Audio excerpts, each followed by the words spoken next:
Hi. Hi. It's me, Gervase Kolmos, host of the Champagne Society, intuitive coach and hypnotherapist, and mama of 3 little ones. And I am back with another podcast episode for you that was recorded like 1,000 years ago and is still 100% relevant and powerful and packed with value.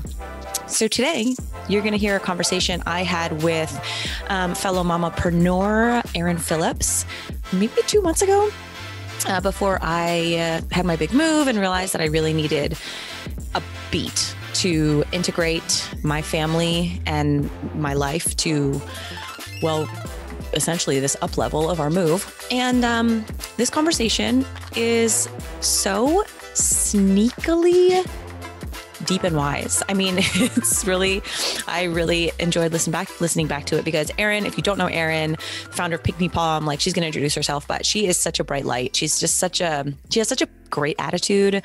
And, I think we have so much in common, but also we're super different. And I loved kind of hearing about her juggle. Like she was moving like the day before we recorded this podcast, we were moving at the same time. She's adopted twins.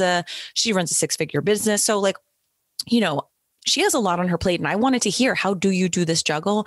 But then we kind of got into the stuff that I actually love, peeling back the layers of the difference between like being blessed, getting lucky, and also making choices that create your lifestyle, you know, like being responsible and the creator of your life and also your life happening to you.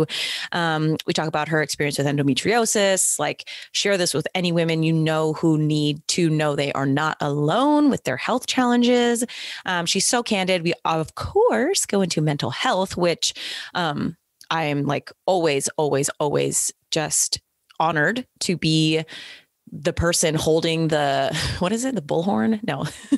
Thing that you speak into and it gets really loud, reminding everyone to end the stigma around mental health and just like talk about it because it's really not that big a deal.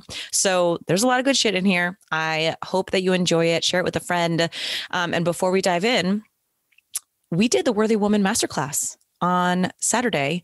It was a free masterclass I did in a pop-up Facebook group. You can still join it until this Sunday. This podcast is being released on a Wednesday. So you have until this Sunday to join that group and get coached by me live in that group and watch the replay. And it was so fun. And like, oh my God, I've been wanting to do a masterclass my whole life. And it just never kind of aligned. And so it felt so good to do it. And to share with you more information about the Femme Paradigm, which is the mastermind that, helps integrate all the concepts that I talked about in the Worthy Woman Masterclass into a 6-month coaching container with me and 7 other women, to really integrate this new paradigm of showing up for yourself and your life in a way that feels like you're floating downstream. And I know if that sounds too good to be true, it's not. I'm doing it. I'm proof that it exists. And it all stems from believing that you're worthy of having it all, like really owning that and creating, making all of your choices from that place of total worthiness, which, by the way, most women are 100% not doing, and not even on purpose. Like we think we're like, I think I'm worthy. And then we make a choice that is totally out of integrity, out of alignment, doesn't feel good. So we're not being taught this new paradigm, this new way of navigating career, relationships, partnership, motherhood, by tapping into our feminine wisdom, aligning with our energy, embodying that worthiness. And that is what I what I taught in the Worthy Woman Masterclass. And that's what I teach with my VIP coaching clients, and what this Femme Paradigm Mastermind is going to be really about integrating. So if you are feeling like you want to go deep, you want to be calibrating to a group of women who are doing the same work, it can be really easy. The thing that's so cool about a mastermind with me is you get to lean back and just receive. You get to just calibrate to my energy, because guess what? I show up every day and I make sure that I am embodying the work that I am teaching. So that means this morning when I felt like shit and I was like, ooh, got to do a podcast. That does not mean I do the podcast. Like, no, I rest, I recharge, I journal, I go for a run, I meditate, I do whatever I need to do to get back into my feminine, so that then I can show up for you with my full energy. And so plugging into my mastermind is really like a shortcut to getting all the things you want out of life, because you're plugging into my energy weekly, right? You're getting this coaching weekly so that you don't have to do all the work. Once you just calibrate to somebody's energy, it's like the quickest shortcut to changing your identity, showing up your energy differently. So if that feels like it is a hell yes for you, link is in the show notes to join the Femme Paradigm Mastermind. And if you just want to get some of that free goodness, join the free pop-up Facebook group for the Worthy Woman Masterclass, which I'll also put in the show notes. And if you just came here to listen to a cool conversation between me and Erin Phillips, that's cool too. All right. Without further ado, here is the lovely Erin Phillips. Welcome, everyone. I am joined by my friend Erin Phillips today. Thanks for making time for this, Erin. Absolutely. I'm excited. We rescheduled this about, 8 times. Probably. Yeah. Okay. So this is going to be good because we both have so much going on. Erin is the founder and CEO of Pinkney Palm, a social media agency that works with CEOs and businesses who market to women 25 to 55 on social media. And she lives in Charleston, South Carolina, though she's like moving Thursday. So we're going to talk about that with her husband, Ryan, 5-year-old daughter, and twin baby girls. So I kind of just feel like we should just dive in with today. How you doing? I am hanging in there. I keep saying I am surviving right now. I'm not thriving, but surviving. And that's okay for a season. So that's just where we are. Okay.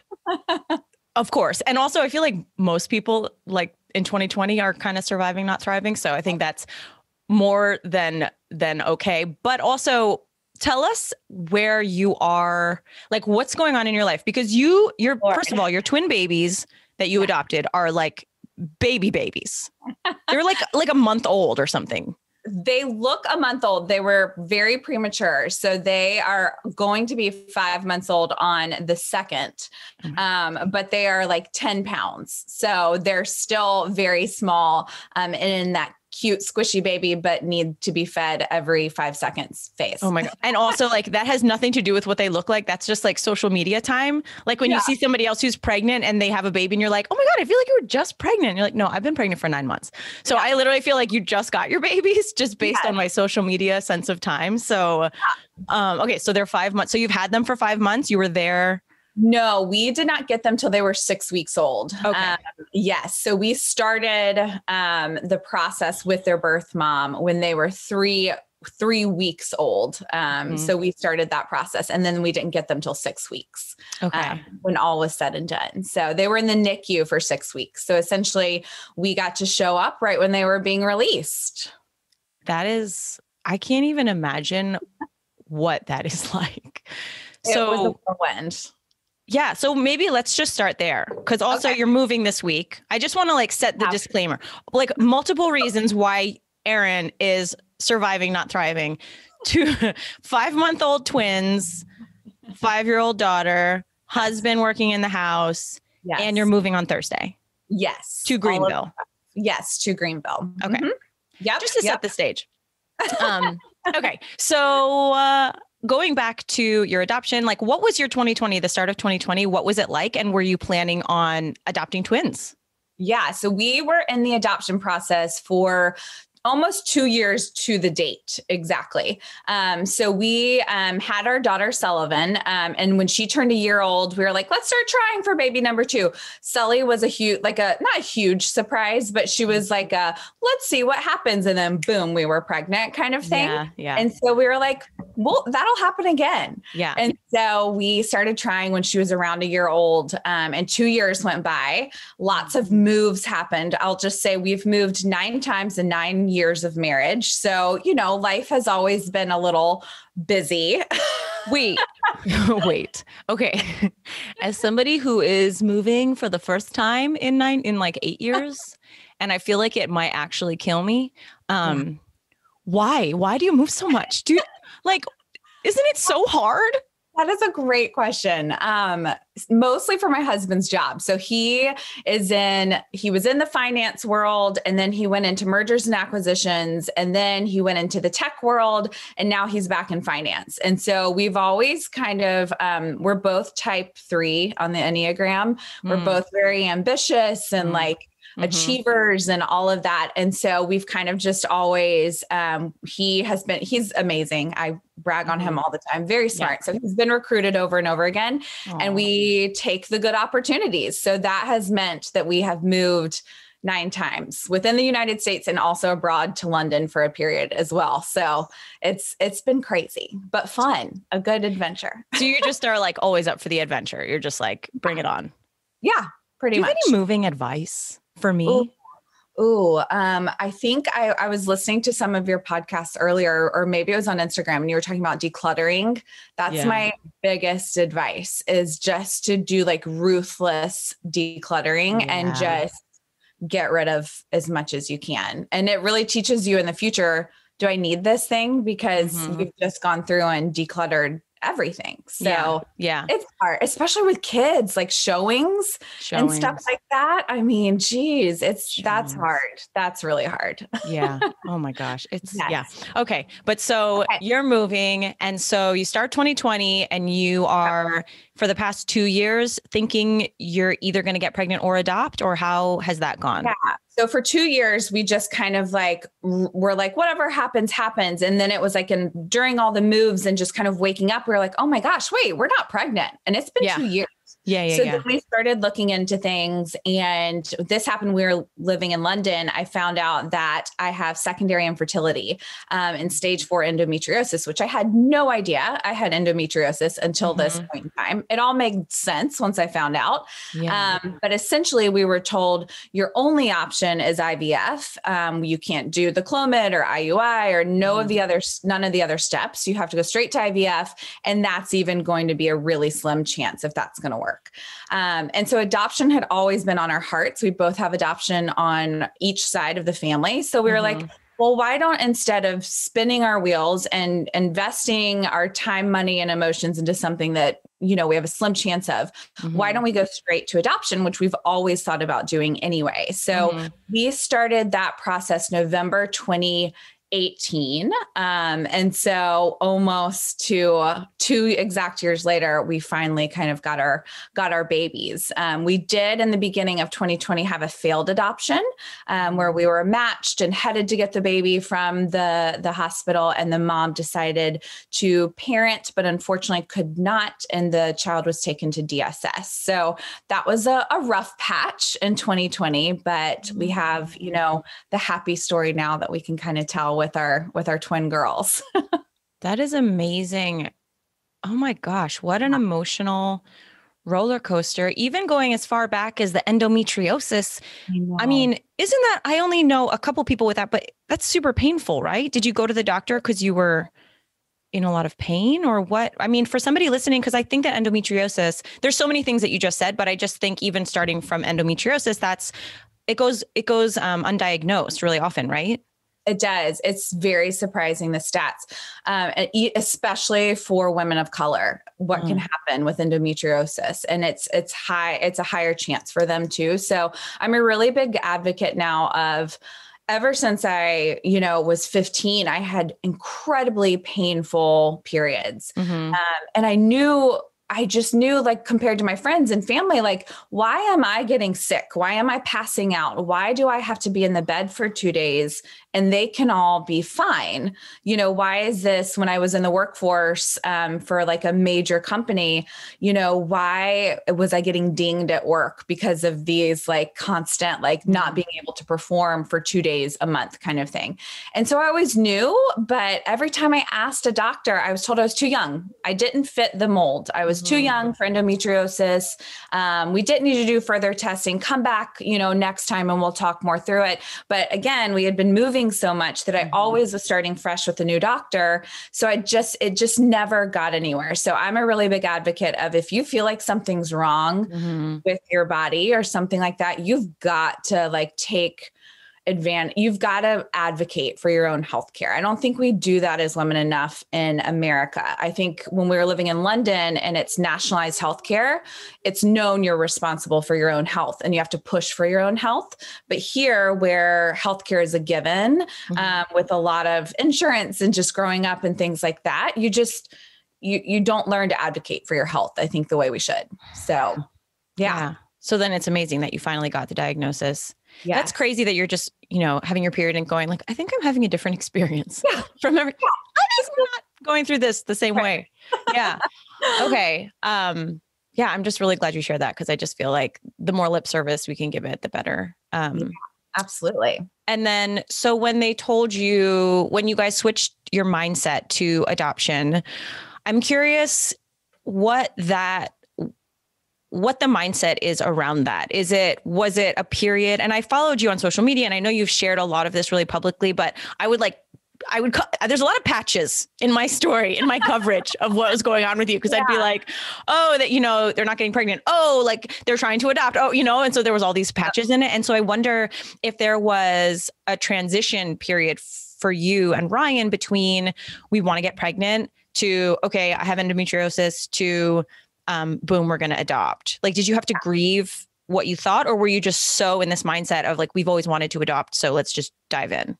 Yeah. So I definitely moved through that story really fast. So there definitely was a period toward the end of the 2 years where we realized like, oh, something has to be wrong here because we're not getting pregnant, where I just was, we'd gone to so many doctors and we kept hearing, you guys are young and healthy. You're young and healthy. You're fine. You're fine. You're fine.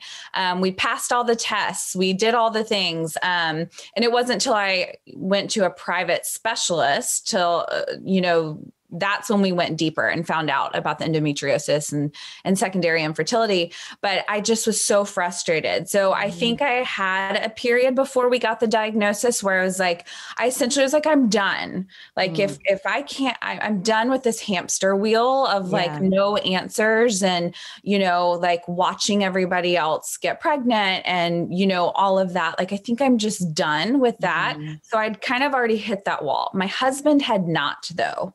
So we were kind of off balance in where we were at when the diagnosis hit. But that's not to say that when we kind of decided no IVF, we're going adoption, he was full steam ahead. If it's not clear, like when we set our minds to something or want to jump to a new ship, we go all in kind of thing.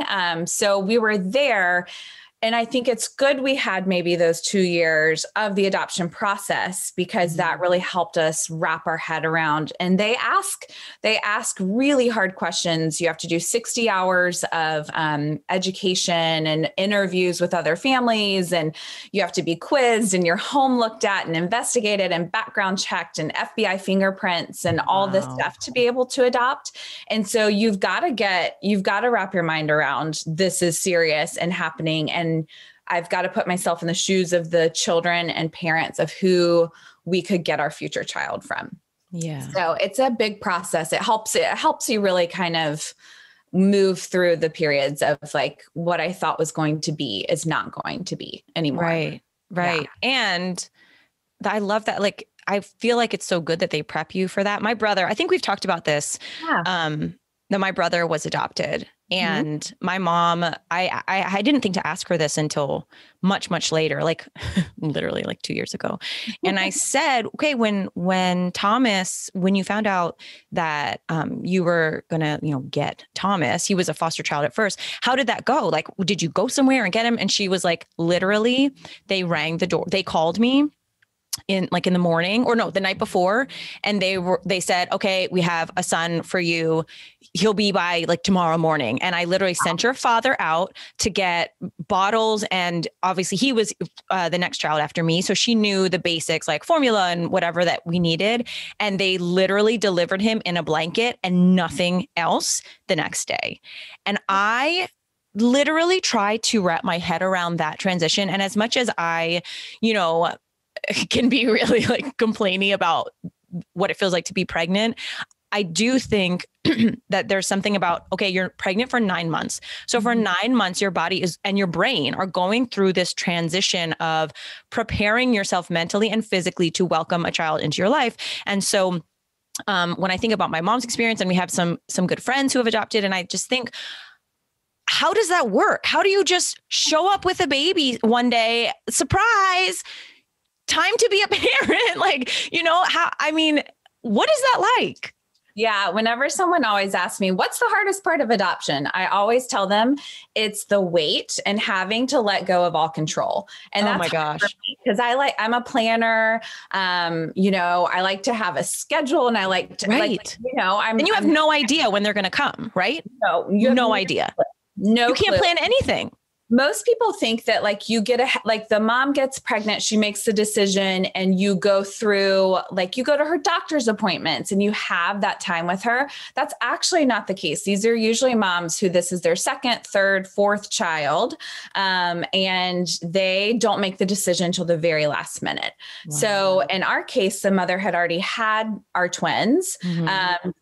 Had thought about adoption before, decided she wanted to do it. We were matched with her when the twins were 3 weeks, but then we didn't hear from her for 3 weeks because she had chosen us. But then she was kind of I think she was hoping for a miracle, for something to happen. And then when the babies were finally ready to be released, she signed the papers at 7 p.m. on a Thursday night. We were notified while we were on a date night at the host house for dinner. And we literally got my mom to come down from Greenville to watch our 5-year-old.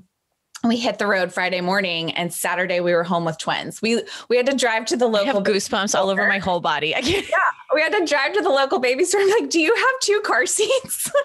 we don't have those things anymore. Cause again, with all the moving, you get rid of so much stuff that you never know. You don't want to get your hopes up and plan too far ahead or, however, but it was a whirlwind of an experience, and twins alone, we did not technically sign up for twins. We checked a box that said we were open to discussion if twins came along. And so we were put in this pool for the mother to decide. And we happened to be the first book she looked at, and she went through about 3 more books in a stack of 7. And she just said, I don't need to look at any other books. That's my family. I've decided that's who they are. And we have a great relationship with her to this day. So I've seen that on social media. Mm-hmm. Oh, okay. So when you said, these are all the questions that I've been wanting to ask you personally that I'm just going to put on the podcast. Okay. So when you said we were open to discussion about twins, I'm just imagining you and Ryan on a date night. La da da da da, life is great. And then what is that discussion? Did you have a moment where you thought, no way, we can't do twins? Twins is hard. Yeah. And going from 1 to 3, that really kind of freaked us out. I mean, I will say we had 3 weeks prior to that where we were approached to say, can we put your book in the pool of books to show to the mom? So we had 3 weeks prior gone through all these discussions. And honestly, we went to my therapist together so that she could help us just go through all of our thoughts, because Ryan he's very financially mindset. So he's how am I to be able to provide, right? For 3 girls, because the twins are both girls, for 3 girls. And they'll each need a dowry. I mean, that's 3 weddings. That's 3 colleges. He in his mind, I think, had kind of stopped our family at 2 because it had been so hard to grow. Yeah. And I was give me all the babies. Yes. Give me the twins. I want to do this. And so we had to go to a third party to kind of flesh out all of our feelings and come together to make sure that we were making this decision responsibly, and we weren't going to get these girls potentially and one of us be bitter or something like that. Because you have to be a team for something like that. So what is your therapist? First of all, I think it's great that Ryan is open to going to your therapist. Yes. Was he suspicious? Was he you're going to be team Erin? No. So he has his therapist. I've got mine, but he's come with me to my therapist before over a family issue that we had happening with a family member. And so he's done that before. He's truly amazing. I mean, he's just love him. When I met him, I was like, you guys are so similar. You seem to have such a are. great relationship. We're very similar, which sounds bad, but our minds work very differently at the same time. Our values are all the same, but we work very differently, if that makes sense. Your personality seems similar. Yes, I guess. Yes, that is true. Yeah. That is Okay. true. So then he was totally open. The therapist asked. I wouldn't say totally open. You know, he grabbed his keys. I He don't was like, make this sound hurry, like, we're going to be late to the therapist. But I think what happened was we were on such different sides at one point, and it felt like we had to tell the social worker like that night, you know, whether we were in or not. So it felt really high pressure. We were both on different sides, but both understood each other. Mm-hmm. And so he knew we needed somebody as much as I knew we needed somebody, and she was available and offered. So, you know, I think that's more kind of like how it went. Take it. Yeah. Okay. And so then you get the twins. Get the twins. Yes. What's that like? It honestly, okay. They sleep a lot, no?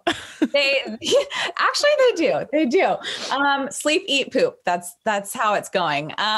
No, I'm glad we had twins second. I'll say that because it all kind of came, all the baby stuff came back, I think pretty naturally, but a lot has changed in 5 years. Yes. In the baby world. Holy moly. But I can't imagine it any other way. I don't know. Like if I just have one kid, that seems wrong now. Yeah. So that's good. And also I like to joke that like, you know, our lives are crazy when quite honestly, the twins are the easiest thing in my life right now. Wow. So, yeah. Okay. So what's the hardest thing in your life right now? Just, you know, I mean, you know how it is to move. I mean, preparing the house to sell. No, you're paving the way for me. I don't know how it is to move. I am trying to survive moving. You need to tell me how to do this. You can do it. If we can do it 9 times, you can 100% rock this. No, our house is under contract, so we're good. We're good. Yeah. It's under contract, and we actually did move out again yesterday, but we're at the beach for a week, so that's great. Oh, good. It's a little staycation. Like a good place to be. 100%. Yeah. But tell me, so it's the moving is hard. So the move, figuring out life in a new city. So finding a new school for my daughter. Where are we going to live? New doctors and pediatricians, and like, where am I going to work when we get up there? Where does my husband work? Where do we want to live? What realtor do we want to work with? How is childcare going to work? All of that, you know, and then there's my business, which we've doubled our employees. We've grown by 6 retainer clients this year. We're in 2 new countries, and I've surpassed every goal I set for my business at the beginning of 2020, which is nuts. Amazing. So there's managing all of that as well. Mm-hmm. And then there's just, you know, like holidays and family and like all the other, it's just all the things, I guess. Yeah. Yeah. You're doing so great. I just want to reflect to you. I don't know what it's like on the inside, but from the outside, it really looks like you have a great attitude about everything. Does that feel like a true statement? It does. I want to be straight up though. I mean, there's a lot of crying and emotion, you know, I'm glad it looks like that from the outside. And for the most part on the inside, it is like that. We're very focused on positivity and optimism and focusing on our blessings and gratitude here in our house. And so that's been really helpful because I'll be honest, I did not want to move to Greenville at all. Like I actually said, like when we got married, I was like, I will never move back to Greenville because I'm born and raised there. It felt small town. It felt that's where your mom lives. Yeah, that's my whole family is in Greenville. I grew up there. And so I'm like, we're not moving back. Yeah. You're like, I'm a big city girl. That's going back to the small city. Yeah. It's an identity. It's an identity shift. It is. And now here we are, and Greenville's changed a lot and it's fabulous. And I'm excited. And we've got family who can help us with our 3 children now. It's going to be great. So focusing on that positivity has been big, but I'll also be honest with you. This is the year that I started anti-anxiety medication. And that has been, I feel like nobody talks about that. Oh, girl. And I feel like there's so much shame around it. And I think I heard you ask someone on one of your podcasts, like if you could tell any new mother something, what would you tell them? And maybe I'm jumping the gun. That's our last question, but go ahead. Go ahead and bring it in. Take the meds. I think it would be to like not have so much pride and accept the help and accept the like let go of all the stigmas of everything. Yeah. You get the help that you need. Yeah. So that's like life-changing for me this year. I feel like it's another form of the easy button. And so question. So when did you start anti-anxiety medication, if you don't mind me asking? I started, let's see, I think it's been about 6 months. Okay. Right now. Yeah. So you got the twins. Yeah. So that seems like a great time. Right before the twins came, I was like starting to really feel. Like your world was about to be literally turned upside down. Yes. And out of your control. Yes.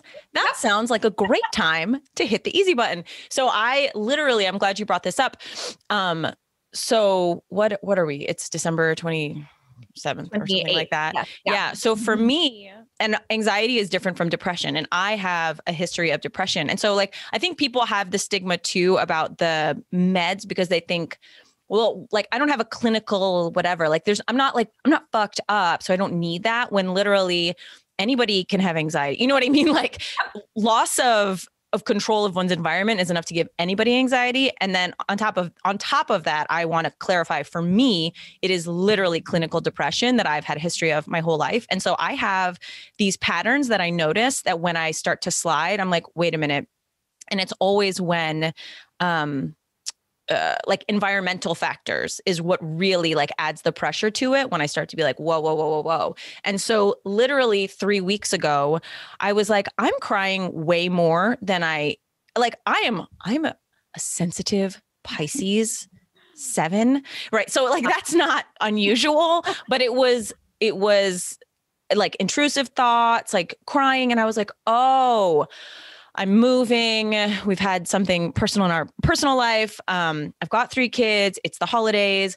Both my parents are here. We're buying investment property. Like there was just all of this stuff going on. And I was like, it's time to just hit the easy button and go back on the meds. And so I went back on the meds 2 weeks ago or 3 weeks ago. Like I literally like called my midwife immediately. I was like, oh, I just realized I think I'm like slipping back a little bit. And like, I just need this to get me through this hump. And it's crazy because I was just I just wasn't my best self, you know? I was like, I need help because this is so much. And as soon as I started taking the meds, I just felt like, okay, I got this. Like now I am my best self. I know what I need to do. I'm such a good mom now.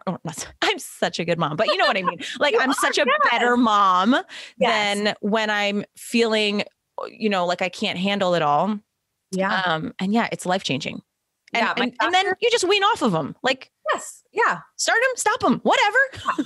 Yeah. And I mean, dosages start so small and all of that. My doctor explained it really well. He was like, you know, your head has all these things just buzzing constantly in it. And what this medicine will do is it'll help it calm down enough that the like crazy cloud of everything will just kind of separate, and you can take things piece by piece and understand them and deal with them and process them. And that is 100% true. So, I'm a fan, and I'm mad at myself that I didn't accept that form of help earlier. Sooner. Yeah. Everybody always says that. And I mean, when I went on the meds, like whatever, when I was really postpartum, like 9 months ago or 8 months ago or whatever. And I was talking to my therapist. She was like, by the time you come to me, you've usually been postpartum for at least 2 months and you've been struggling through it on your own, like thinking there's something wrong with you. And I literally was like, oh, you're right. And so literally after that conversation, I made this promise to myself. I'm not going to do that. You don't get a badge of honor. Like you just really feel like a shitty mom and a partner, and like business, everything suffers. So that's why this time I literally saw the sign and literally the next day got him. So that's awesome. Yeah. Good to you. I'm glad that you shared that. Thank you. I feel like so many women that are in my community have DM'd me or emailed me and said, thank you for your, transparency about postpartum depression or anxiety or just medication, because it helped me go on meds and I've never felt better. So Yeah. Felt like a good opportunity to dive into that yet again. Yes. Okay. So what else do I want to talk to you about? Greenville, twins. So then you are moving to Greenville because of Ryan's job again, I'm assuming. That's right. I thought you were moving to Greenville because of help. Yeah. Like that. You had 100 kids now and there was a lot of family. I know that. So the opportunity, so here's the crazy part. We were adding on to our house and Ryan got the call from an old coworker who's now the CEO of a company in Greenville. And he said, hey, I'm starting this new like division of the company. I want you to come run it. And Ryan was like, cool. Can I do it from Charleston, in this COVID world? And he was like, nobody works remote.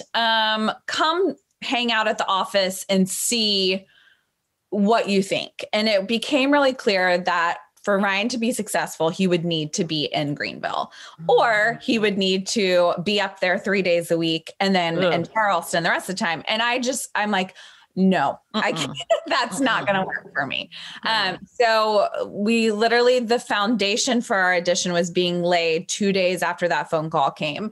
So Ryan calls the construction company. He's like, hey, can you delay a week from laying the foundation? And so we took a week and just decided how can we make this work? Do we want to make this work? Because he was so happy with his job here in Charleston, but this was just a really cool opportunity to get in with a company that's growing and all of that. And then there's the plus of, oh yeah, if we're in Greenville, my mom is an entrepreneur, works for herself, but she's like, I'll take off every Monday and watch the kids. And then I'm going to try and take every Friday off to watch the kids. And then we found a nanny Tuesday through Thursday. And my 5-year-old will go to kindergarten with her cousin, literally be in the same class. So it check.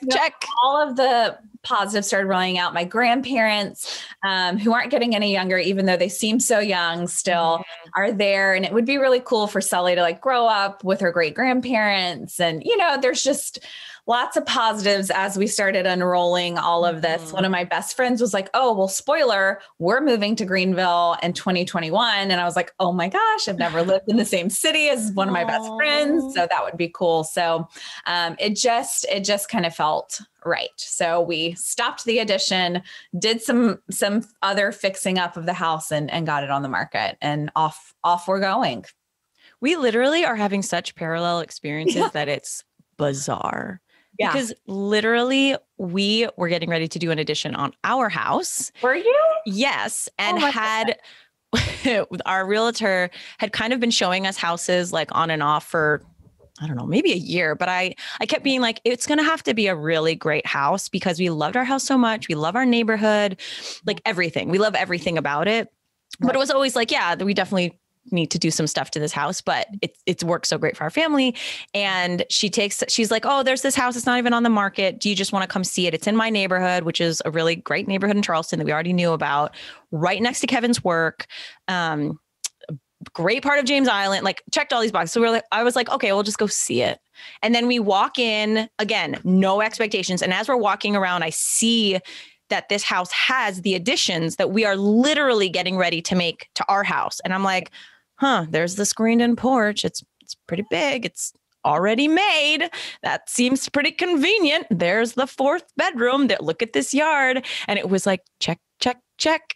And by the end, I went, oh my God, Kev, shit, we're going to move, aren't we? Oh my God. And literally the next morning we saw that house. And then the next morning, a builder, it was the 4th builder that we had come over, came to our house. We're doing measurements because we were literally in the middle of this process. And Kevin said, well, I'm going to just still have this builder come because it's kind of this scenario where you're just playing out both scenarios until the bitter ends, just in case. In case. So even now, my house is in perfect condition and we moved out just in case we need to show it, because just in case this falls through, it's just a million just in case scenarios. So anyway, yeah. And then of course it ended up that we bought that house, contingency sale, blah, blah, blah. But so funny. That is crazy. That is very parallel. Very parallel. Yes. Oh my gosh. Oh my gosh. Okay. So what else do I want to talk to you about? Let me think. How is it?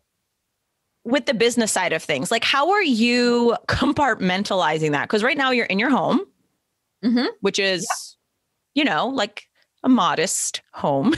Tiny. like mine. We can say it. It's tiny. So how does that work? Oh, goodness.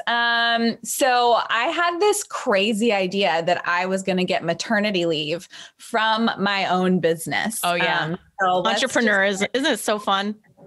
Let's just start there. I came up with this whole plan for my team on how we would manage things, what we would take off of our plate. Because again, it's adoption and you have no idea when it's going to happen. I had prepped most of my clients like, hey, we're in the adoption process. There could come a moment where I have to kind of take a step back and all of that. Everyone was wonderful about that. I work with all female entrepreneurs. So, I mean, I'm very blessed in that aspect that they all get it. But it was about week 2, not sleeping through the night. Husband and I are trading off, but it's twins. So it takes twins. Do you both have to get up? I mean, how does that even? No, we decided really early we would just tough it out and switch off. So at least one or the other was getting some sleep. Chunk of sleep. Do you just hold them at the same time with the bottle like crisscrossed, or he would feed them both at the same time? Impressive. I fed them I did one and then I did the other. And now I've gotten braver and have figured it all out and feed them just in 2 boppies. There's got to be accoutrements that exist now. Yes, to totally. feed And there's simultaneously. These twin pillows and everything. We don't have any of that. But we're making it work. You need them. I know, but it's all the baby stuff. I'm like, I've got 2 boppies. It's work, I'll just figure it out. When you were saying that everything changed in the baby world, I mean, so Arya's 7, sorry, this is just a quick tangent. Arya's 7 and the baby's 1 now. And so that's 6 years between the first and the third. And I see these girls in my neighborhood, like with their strollers and their stuff now. And I'm like, back in my day, the Bob was the fancy stroller to have. And it's just so crazy how much stuff has progressed in 6 years.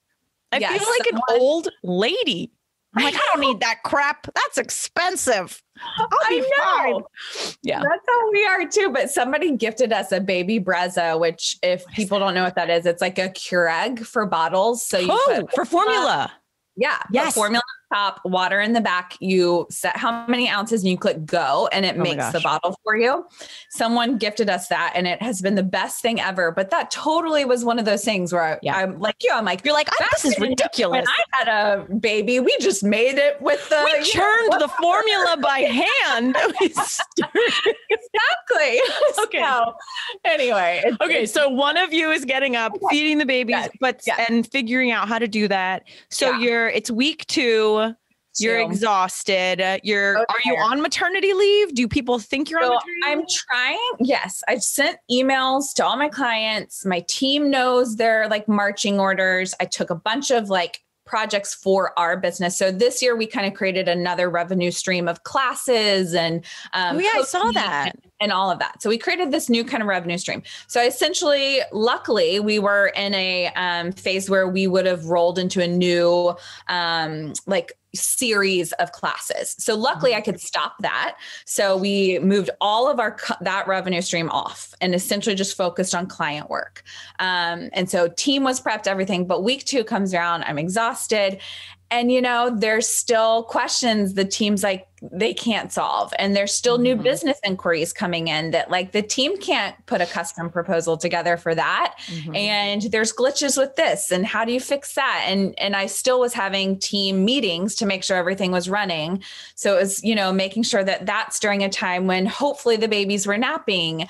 And, it just was so, and then Ryan decided, and this was great, but he had 2 weeks of paternity leave and he decided to take 1 day a week. So I knew every Friday or every Tuesday, depending on the week, I'd have 1 solid day where I could totally check out and focus on my business. And so that was nice. But one day was definitely not enough. Oh my gosh, no. Very quickly we got help 2 days a week and things got a little better. Then the twins started sleeping through the night mostly and things got a little better, but everything's just kind of been blended and crazy and just a lot. So that's probably been the hardest part. Yeah. Cause you can't, I mean, aside from pausing your programs, you can't, or do you feel like you just can't really slow down? I mean, it doesn't sound like you've really changed anything aside from pausing your programs. Yeah, pretty much. So, essentially we post to Instagram, Facebook, Twitter, wherever our clients are, we post for them. And most of our clients post 5 days a week. So we're pre-creating content for 5 days a week worth of social media posts. So that's constant, right? Like it's like week 1, we're doing analytics. Yeah. 2, we're preparing for the next month. Week 3, we're delivering on the next month. Week 4, approvals and scheduling, and then posting all throughout the month. So it's a business that you can't really turn it off. And we work on 1-year contracts. So we have 1-year contracts with 15 clients that we can't really, hit the pause button on or anything like that. So it was a good lesson for me in leadership and letting go and trusting my team. Because I have a team member who's been with me 2 years. And so she pretty much, I stepped out of her work besides talking strategy and final approvals. All the middle stuff she handled and all the day-to-day communications she handled. So it was a good lesson in that. And I think we'll be a better business moving forward because of that lesson. I don't need to be in everything. Yeah. Yeah. The juggle. There's that juggle. I mean, it's just nuts. When I met you, I was just thinking about this. The first time that I met you is when you came to a Champagne Society event at Milk Bar, right? Yes. That was my first Champagne Society event. Yes. Yeah. That was our second event ever. Was it really? Yeah. Yeah. It was so fun. When was that? I think that 3 years ago, I guess 4. I think it was 3 years ago. Okay. Yeah. Okay. And at the time you had just started your business, right? Yeah. That's right. We were still fresh. Yeah. Cause I officially quit Capital One where I was working, and went full time with Pinckney Palm January 1st, 2017. So we were, So you were probably 6 months in or something. Yeah. Or 7 months in. Full time. Yeah. Crazy. Did you think that, are you where you thought you would be in 3 years? Definitely not. My business has completely changed, and in a really good way. So in the beginning, we were like, come one, come all. Yeah. And we were taking all the things and we were discounting our prices and we were, it was only me. And I was so burnt out. I was a shell of a human being. And then we got this opportunity to move to London. And I took that opportunity to essentially shave off all of the clients on my roster that didn't feel like a good fit for the company that I wanted to grow. And so that was an amazing blessing to be able to do that. And so that cut my roster I think I only had a third of the clients that I had prior to moving to London. And so I was trying to manage that from London, realized I didn't want to wake up at 2 a.m. London time to post at 9 p.m. US time. But can't you just schedule it? So we do all manual posts. We're really for the algorithm. We're really picky about all of that. Algorithm, isn't it? Yes. I have to pay her to find out. Okay, moving on. Didn't want to wake up. We do all that manually. I hired someone, actually was in a Whole Foods on Kensington High Street in London, hired someone who sounded wonderful to help me post and everything. And that's been my employee who's been with me for 2 years. And so when I got back to the US, I just was super picky. I was like, I am really wanting to regrow this business to be something big and important. But we got really specific about, unless your target audience is a modern mom or a woman between the ages 25 to 55, we can't help you. That's not what we do best. And so once we kind of put that stake in the ground, I love our client roster at this point. I Mm-hmm. love every woman who runs their company dearly. We work with lots of different types of businesses. And it's been phenomenal. Like it is that completely changed, which feels backwards. You feel like you have to take a business to grow, but actually getting picky about it made me grow a business that I wanted. But you first have to have the leap of faith, right? Because you said you shaved off clients. And I feel like this is the thing I hear most from, overwhelmed, burnt out entrepreneurs. They just are like, well, you don't understand. I have to do all this stuff. And, it's like, do less. Do less and get more. And that's not just financially. It's in the sense of it's more rewarding. You can give your best. The client gets the best results. So when you had that leap of faith, how did you, I don't know, like have the courage to do that? I think I was just so burnt out. Yeah. That's like, so good to know. I was just so like rock bottom that I was like, it can't get any, like, I can't feel any worse than I do right now. Yeah. London felt overwhelming. Like moving to another country felt so overwhelming that I was like, I've already seen I can't handle this in America. So there's no way I'm going to be able to handle this. Yeah. And my daughter was 2 at the time. And so I was like, I can't go to her school performances. I can't, she's in daycare from 9 to 5. I don't want that. And so when we moved to London, she went to like a 3-day, like 8 to noon kind of program. And I was able to slow down and I filled the time with travel and planning trips and all that kind of stuff. And it was it was a rock bottom that was a good platform for me to leap off on, to get braver, I guess. I would argue that every rock bottom is a good platform to leap off of, because truly on the other side of every rock bottom I've ever experienced has been the most surprising expansion that you never could have anticipated. It's like our feeble little minds are like, this is what would be my dream. And, God, the universe is like, oh, silly nonsense. Tisk. Let me just throw you on these rocks, shake some sense into you. And then I'll show you what's next, And I feel like that always is the case for me. I will be, having like the bathroom floor moment, though I've never actually been on my bathroom floor, but where you're just like, oh my gosh, it can't get worse. And then, because I also find, and I don't know if you agree, but we only change when the problem is painful enough. And we like resist the change so much until literally like it's too painful to keep going. And that's why I always tell people, like if you're not ready for that, that's fine.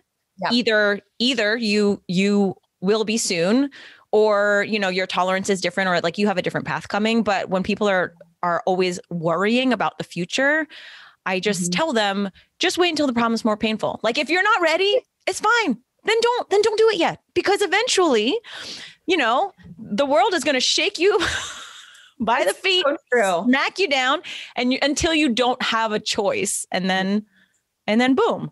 I agree. When I was reading Glennon Doyle's Untamed, something hit me from that book that I have never like responded to more directly ever in my entire life. There's a line where she says, the braver I get, the luckier I become. Ooh. And I was like, oh my gosh, because I've had family, I've had friends that's like, you are so lucky that your business is thriving. You are so lucky that you got to move to London. You are so lucky that you got twins. Like I hear the lucky thing all the time. And I 100% believe in blessings. Yes. I think I am extremely blessed, 100%. Yes. But the lucky part I have a problem with, because it took extreme bravery and like hitting that bottom or leaping up to get to that lucky part that people just see on Instagram, or they see that end result. They don't see that bottom and that leaping pad that it took to be brave.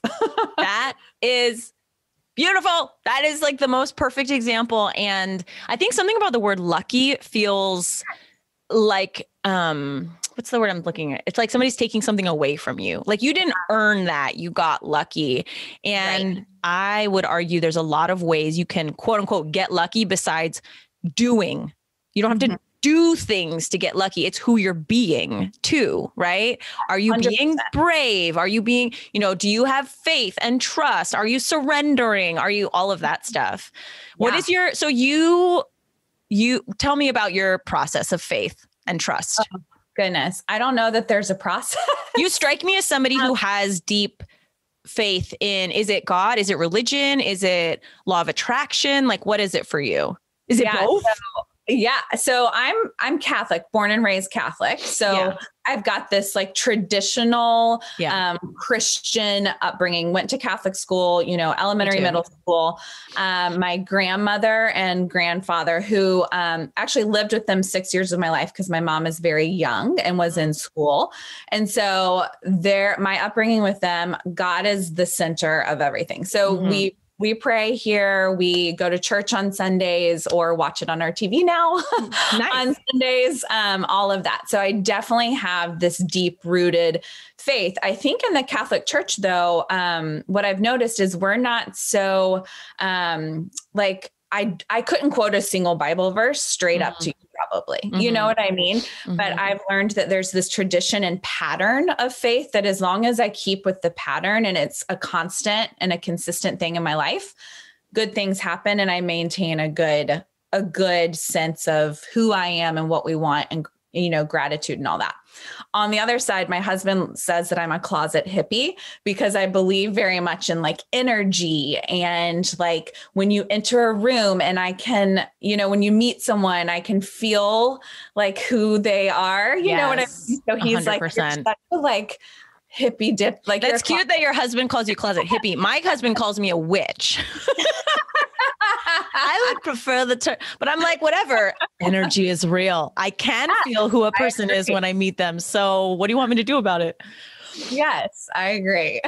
Okay. So then it's energy too. Do you have any rituals or like rituals of gratitude, or is it just prayer or things that you do daily as a family to keep you optimistic and stuff? Yeah. So prior to the twins, when I had more space in my life, I totally did the like write down 5 little things you're grateful for today kind of thing. Like the gratitude journaling. I believe a lot in journaling, like just getting out of your own head, I think is really good. Haven't done that since the twins have been born, but I have loved this app called Abide. And it's a Christian meditation app.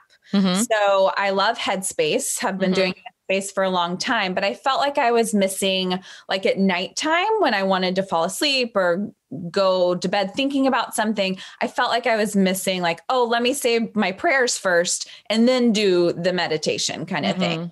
But Abide, they have like bedtime stories kind of thing. And it's rooted in, Christianity and God and Jesus and stories from the Bible. And they say, let me pray for you while you're falling asleep, or let's say this prayer together or something. And that brings me a lot of peace at the end of the day when I'm sitting there and I'm like, oh, I didn't spend enough time doing this. And did I send that email?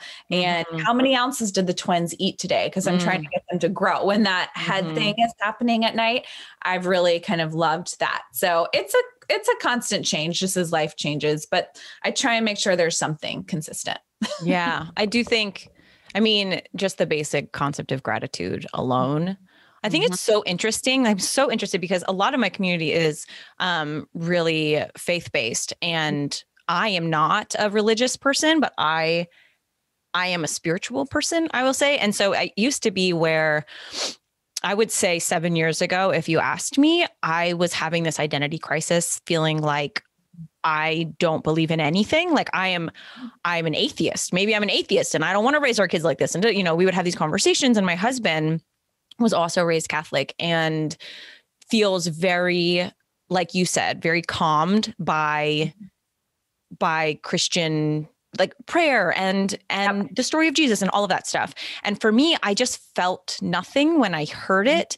And since then I've done so much of my own exploration. I'm just naturally a very curious person, and also leaned into the things that made me feel the peacefulness that you're describing that my husband would feel.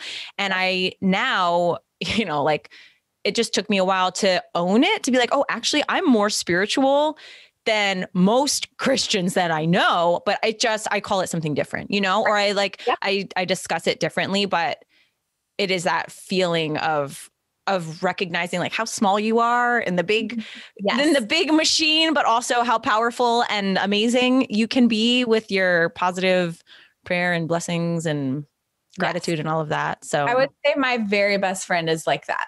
Yeah. Too. Yeah. Yeah. There's a lot of us out there. A lot of us walking out of the closet hippie witches. So, love it. Love it. All right. Well, I think we should probably wrap up soon. So there was a couple things. There was one more thing. I did want to ask you really two things. Okay.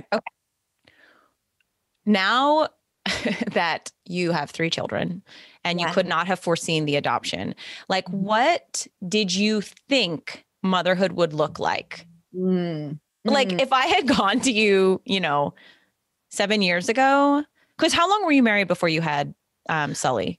We were married 4 years before we had Sully. Oh, wow. Yeah. So you had a long, me too. We were married, I think 4 years before I became pregnant. Yeah. Child brides. That's what I call myself. Yes, exactly. Total child bride. Got engaged in college. Yep. Yeah.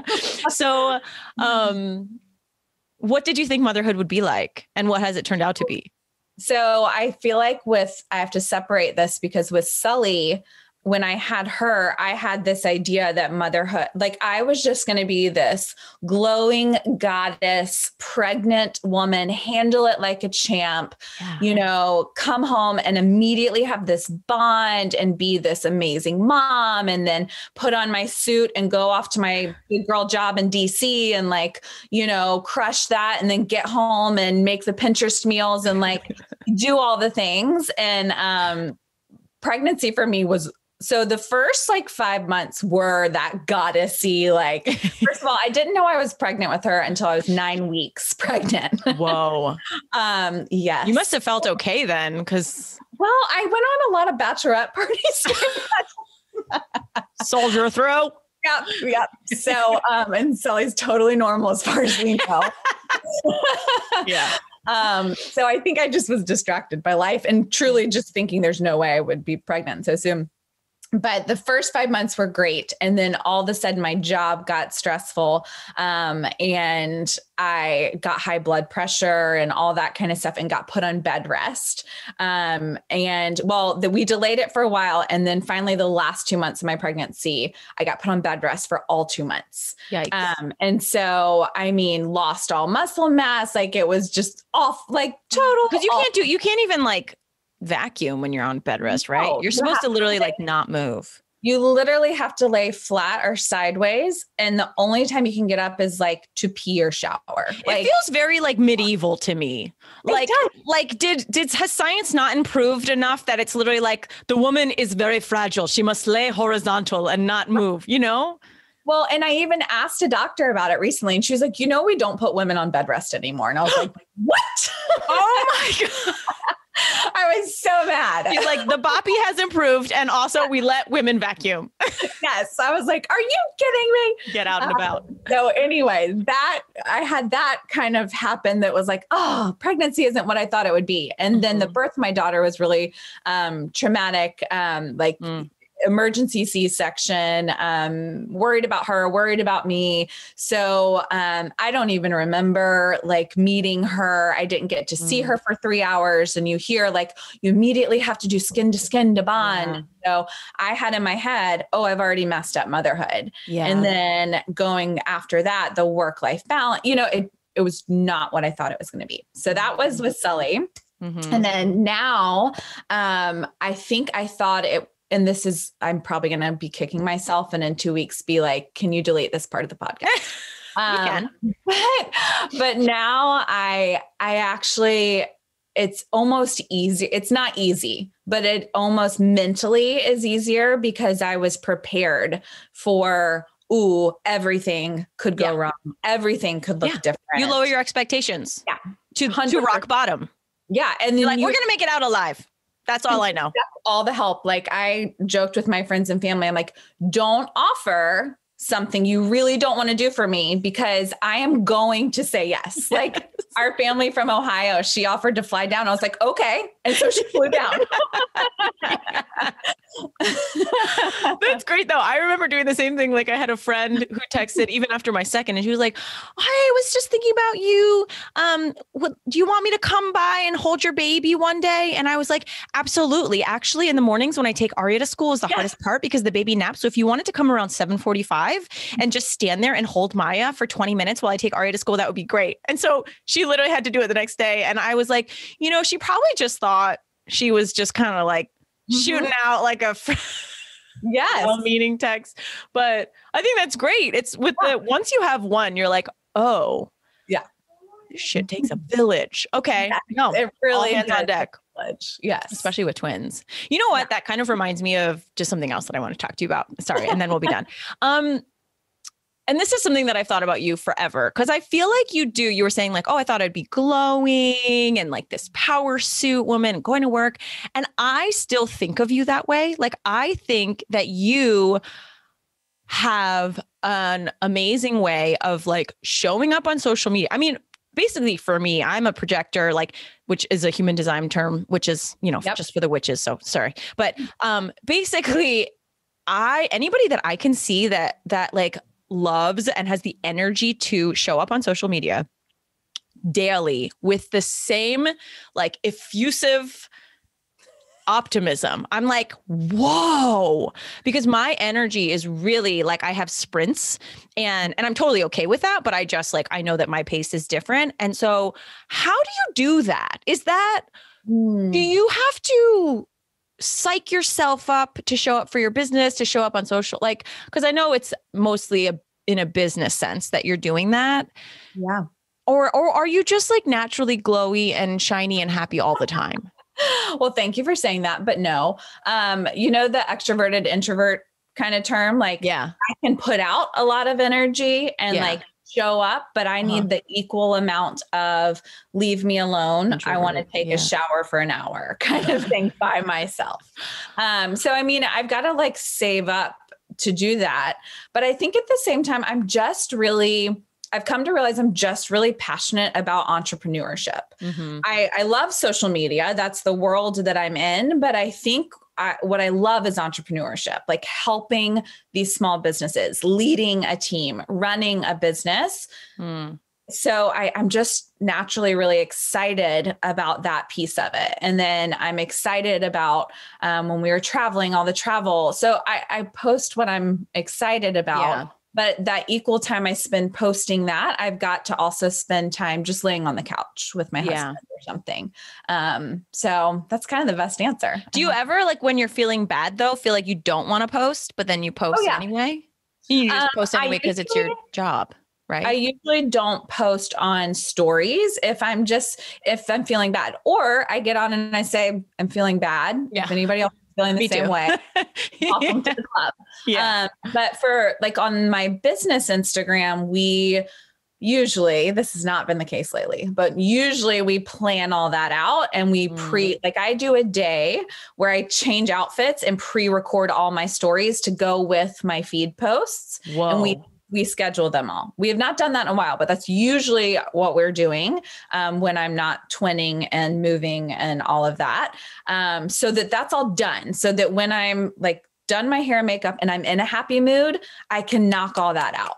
And then it's just done. But personally, that's more, I'm just posting day to day. That's just more fluid. And I either don't get on or I'll just share things that's inspiring me from other people, or I'll get on and say like, today is meh, like. Well, I think you're doing great. I really do. And you remind me of one of my friends who just like has that natural zest for life, just like a natural love of life and the courage to just go for it. So yeah, I want to acknowledge you for that. And should we ask the final question, or did you answer it already? I already forgot what you said. If you could go back to yourself pre-motherhood and give yourself any piece of advice, knowing what you now know, having all the wisdom you've amassed, what would you tell yourself? It would be to accept all the help and have no pride around getting help, therapy, medication, friends and family help, whatever that means for you. Don't have pride in motherhood. That would be my advice. I would snap for that. Thank you so much for your time, Erin. And thank you for your light in the world and being just such a beautiful example to all of us watching. And we love watching of what just like a great attitude and a zest for life the blessings that can call in for you. All right. Thank you. I appreciate you. And no, of course. And how can everybody keep in touch with you and support the work that you're doing? What if they want to hire you to do their social media? Yes. Thank you for that question. So you can find us on Instagram at Pinkney Palm, and that's spelled PINCKNEY, Palm, PALM. And then personally, you can find me at Erin.Phillips, and that's Erin with 2 N's, ERINN, and Phillips with 2 L's, PHILLIPS. So you can find me on Instagram. Best place to get in contact. Love it. Wait, is your middle name with an N, or does your first name have 2 N's? My middle name is Nicole. So, yeah. This whole time I was like, I guess her name has 2 N's at the end. ErinPhillips.com, 2 N's, 2 L's. Got it. Okay. Thank you again for your time. Everybody go check out Pinkney Palm and ErinPhillips.com. And I'll catch you on the gram, okay? Thanks. Good to see you. Bye. Bye.